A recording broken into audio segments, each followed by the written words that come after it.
You're listening to the 3 Feet Radio Show with Ben Carbonaro and Luke Herbert. From our studios come special guests and netball commentary, exclusively on YouTube.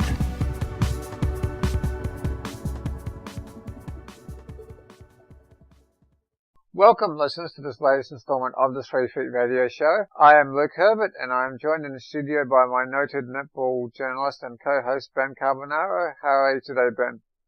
Very well, Luke. And before we keep going, I just wanted to congratulate the Victorian Fury on winning the 2014 Australian Netball League Championship. Well done, girls, and onwards and upwards if you have ANZ contracts for next year. If you don't, keep working away in State League and in the ANL next year, and I'm sure you'll get a contract sometime soon.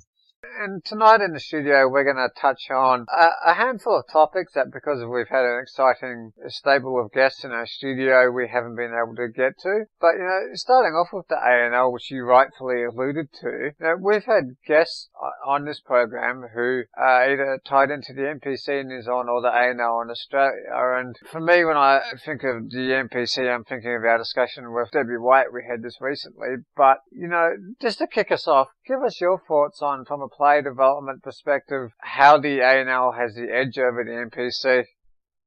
Well, I think the main edge that the ANL has over the NPC, Luke, is the fact that you see a lot of the fringe ANZ players getting court time and plenty of it, an opportunity to prove themselves at what is an elite level. And I say elite because it's just the level below the ANZ. And for a lot of players, it's probably the highest level of netball in Australia they'll ever play. And unfortunately, in New Zealand, you don't necessarily always see the fringe players getting a lot of time. I mean, you probably do, but it probably works differently to the way it does here in Australia, Luke.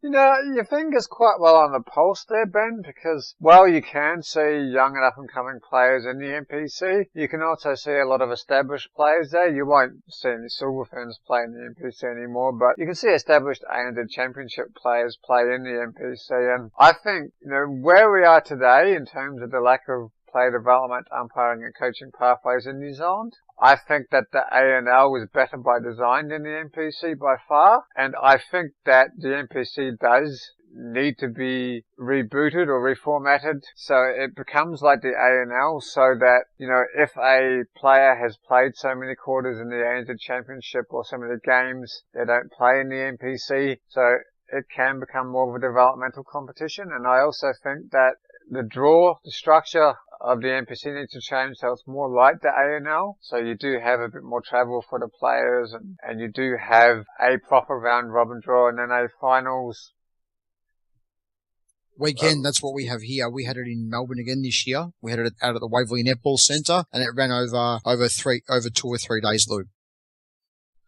Exactly, Ben. And I think, again, you've really highlighted the strengths of the ANL quite nicely. So just in terms of the ANL, you and I were talking off air a bit about, the role coaches from other states, and by other states I should clarify that I mean, states away from the more populated areas of New South Wales and Queensland. What role then do the likes of, say, the Northern Territory or the Australian Capital Territory play in the ANL?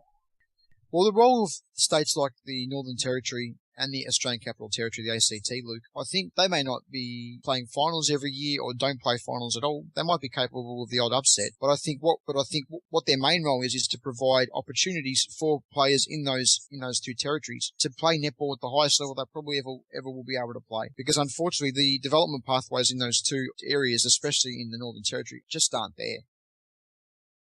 Does the reverse happen? Do coaches and players from the likes of Victoria then get to go play for the likes of, say, the Northern Territory, or coach the Northern Territory in order to get opportunities not available at home? Yeah, they do. And the reason why that happens, Luke, is because states like New South Wales, Victoria and Queensland, there's just a big dearth, like a bigger talent pool that can't fit into the 2 sides in Victoria, for example, or in New South Wales. And they'll act as imports, and they'll probably bring a lot more experience and that sort of thing to those two sides. I know in the underage level here too, at the national championships, which I was involved with when I was working in Netball Australia, there was quite a lot of that happening, of girls who were from the bigger states but may have just missed out on the state teams, but going and playing as an import for another state. And it has happened with coaches too. Scott Waddington, who was from South Australia, who has coached South Australia at underage levels, and I believe might be Lee Waddington's father, who played for the Thunderbirds this year, but unfortunately she did her knee this year, came over and coached the Northern Territory this year, despite him living in Adelaide.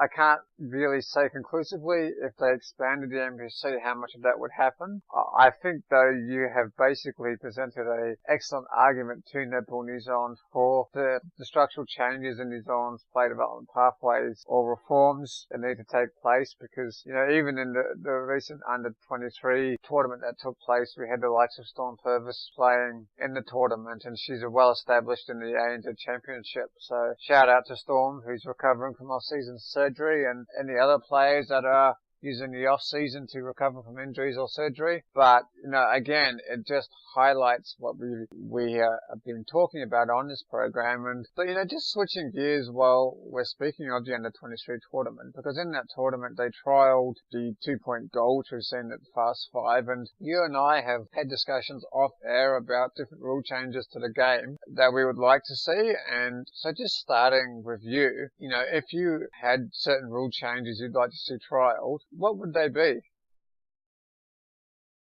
The one rule that I would love to see be trialled, and we've seen it using the Fast 5 before, is the what they would probably call the power quarter, where you nominate one quarter, and every goal you score it's worth double. It's certainly a bit of food for thought there, Luke. Yeah, you know, I think that is worth a look in. I don't favour the 2-point goal, or in other words, being able to shoot further out and scoring. I'm more for doing so like in basketball, simply because I think the umpires in netball at the top level have enough to do already, and there's already issues, you know, with the quality of umpiring in the ANZ Championship, at least at the New Zealand end. I mean, people made, you know, similar arguments via social media channels too when it was announced they were going to trial the 2-point goal at the under-23 tournament. But if there was one thing I really want to see, it's a tactical interchange event. I think that each side should get one change per quarter, and I think we should have less focus on injury timeouts and more on a tactical interchange bench, so we can do away with the fast school injury timeouts, and, you know, let our coaches, you know, develop their strategies and their tactical thinking. Most certainly, Luke, but the strategies at the same time too, you have to remember there's different styles of strategies used in New Zealand that are different ones that are used here. That comes back to expanding the NPC to an ANL-like tournament, because then I believe we would see our up-and-coming coaches like Debbie White tested to a greater degree. But if there was one other rule I'd like to see trialled, it would be, instead of advancing a penalty for repeated infringements, if the team being awarded the penalty isn't in the third of the court where they can score a goal, I would like to see that team advance to the next third. So in other words, if the penalty is advanced, say, in the centre third, it's marched to the area where the goal circle is, and this penalises the opposing team a lot more. It's, for those who follow Australian rules football, would kind of be a netball version of the 50-metre penalty, and probably most Kiwis are just going to think, what the hell is he talking about? What the hell is a 50-metre penalty? No, but listeners, it's good to see that Luke's getting into his Aussie rules. He's taking an interest again. It's been reinvigorated, which is great. Oh, it certainly has, and it is certainly something very homely about listening to Dennis Cometti commentate Australian rules football on a Friday night, but... Centimetre perfect. Yes, but just coming back to netball, before I have scared off all the Kiwi listeners, I think it is worth just touching on the fact that Anna Harrison has announced that she's pregnant. In fact, she's expecting her second child, and the only reason I bring this up on air is that while we are going to preview the Constellation Cup a bit further down the track, and we'll probably do that while they're renovating our studio with a new application of paint and a new coffee machine for you, Ben. I must say, if they get a new coffee machine, sorry to interject there, Luke. If anyone's got a DeLonghi machine, beautiful gourmet DeLonghi machine, please supply it to us, and we'll be happy to do a few sponsor announcements for you, because I do love my DeLonghi coffee machines, that's for sure. Yeah, I think what Anna Harrison's withdrawal from the Silverfern squad has done is that it has opened up a place for a younger and up-and-coming player in the Silver Fern squad, a player like, say, Phoenix Karaka, or maybe another player. And it's done the same at the Northern Mystics as well. And while Harrison hasn't officially retired from top-level netball, my personal suspicion is that she has unofficially retired just due to the circumstances of her pregnancy and where, the New Zealand side in the Silver Ferns are approaching in the 4-year developmental cycle. We're very much after the World Championships heading into the part of the cycle where you put your efforts into developing new players. But just before we wrap this program up, Ben, and we're only going to touch upon this because we're going to come back to the ANZ Championship, a bit closer to next season. But with the next season's draw due to be released soon, what are your thoughts on the extension that's been granted to the Adelaide Thunderbirds, and what are your thoughts on the tactic hunting for venues? First of all, Luke, I think it's disgraceful that the Adelaide Thunderbirds have been given an extension. They've had this issue lingering for quite some time now, which is the Australian residency of their goal shooter, Carla Borrego. They should have really sorted this out long before, and the Department of Immigration in this country should have been probably expediting the process a little bit. And people will say, oh, yeah, because Carla's a sports person. Yeah, to an extent, yes. But on the other hand, in order so it fits in with all the other teams in the competition, because I'm sure there's other teams in the competition that are waiting for the rest of the fixture to come out. So they can use it for marketing purposes and all that sort of thing. And just to touch on the tactics looking for venues, unfortunately, I think they're still probably feeling the after effects of the earthquake. So that's unfortunately part and parcel of what happens when you have damaged venues, Luke. And just to clarify what Ben's saying about damaged venues, because the listener may say that the Horncastle Arena where the Tactical played their home games in Christchurch wasn't damaged. A lot of the other venues in Christchurch were, so the demand for that venue has skyrocketed. And I've got one last question for you before we wrap this up, because I can see a can of paint waiting to be opened next to me. I want to finish this program up on a positive note, because the ANZ Championship should have taken a harder line with the Thunderbirds and simply made them name their squad, by the same date as every other side. And again, to stay positive, I want to switch away from the quotes as well. So, just coming back to Anna Harrison for a moment, regardless if she doesn't play for the Silver Ferns or in the ANZ Championship again, I think she leaves a great legacy with the Harrison hoist and that innovation in the sport that we both follow passionately. So what's your take, Ben? My take on it, Luke, is that she will leave netball gracefully and in a memorable way. Sure, her personality might leave a little bit to be desired sometimes, but that's what you get in sport. There's all sorts of different personalities. The Harrison hoist, I saw it with my own eyes a couple of times at Vixen's games. I think it's great. But at the same time too, Luke, like you said, the likes of a Phoenix Karaka coming in is great, because it means we've got more younger players coming in and being given an opportunity. Long gone are the days where, and it's only happened just recently in Australia here when we've had the generational change of players thinking they're automatically guaranteed a spot in the national team. With younger players coming through, it means that the experienced heads, they're being challenged for their positions, and it's a great thing.